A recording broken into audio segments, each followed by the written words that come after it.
Ce que moi je vais faire comprendre, que ce que les Africains n'ont pas compris jusqu'alors aujourd'hui, que la jeunesse africaine est trop attachée à la politique et surtout à des études de longue carrière. Or, la connaissance est différente des études. Alors l'école que on nous enseigne aujourd'hui n'est pas évolutive. Oui. Et c'est ça ce que le coach Simon, le Burkinabé, relate et que les gens ne veulent pas comprendre. Et c'est vrai, c'est la réalité. Parce que l'éducation doit être évolutive. Et l'éducation doit être une éducation adaptative à son temps. Parce qu'aujourd'hui, on évolue avec les tablettes, avec les ordinateurs. On ne peut pas aller continuer à utiliser les craies. Qu'aujourd'hui, les gens font des projections. Nous, on utilise des craies. Des craies pour écrire. C'est bizarre. Qui continue pas à utiliser des craies? Personne n'utilise plus les craies. C'est les blancos et les projections. C'est ça que le coach Simon est en train de mettre en relation, que les gens ne comprennent pas. Parce que l'éducation en Afrique actuellement, c'est l'éducation des années 1960. C'est l'éducation des années 1960. Et cette éducation n'a jamais existé en Europe.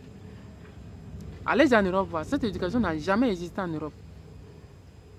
Parce qu'aujourd'hui, un élève ne peut jamais avoir son bac au Togo et aller directement en Europe et s'insérer à l'université.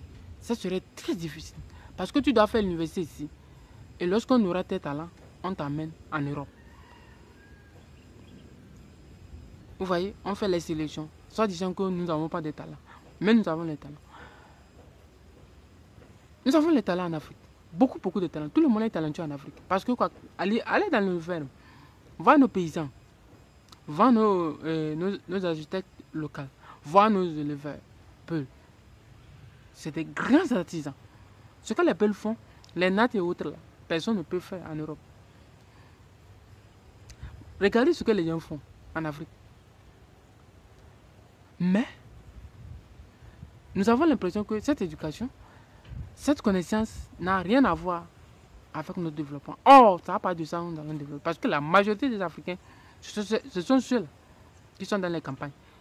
Qui sont dans les campagnes en train de fouiner la terre. Qui sont dans les campagnes en train de conduire les bœufs. Ce n'est pas une éducation occidentale qui va nous apprendre quoi? Comment vivre à l'occidental, comment porter une veste.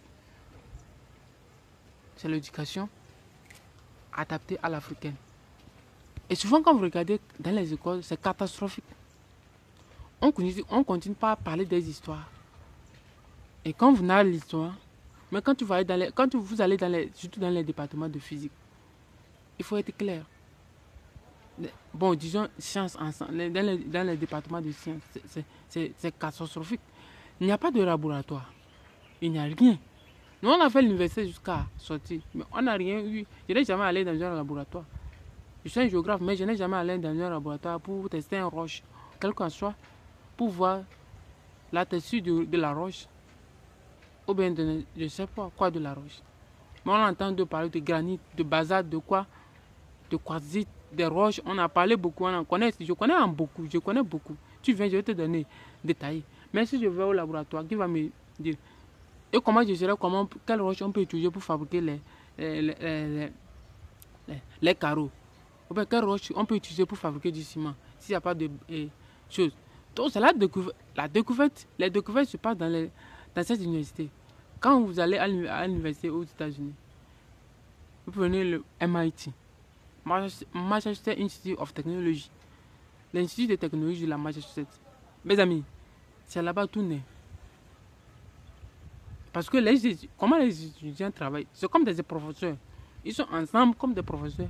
Ils font des recherches appliquées en même temps.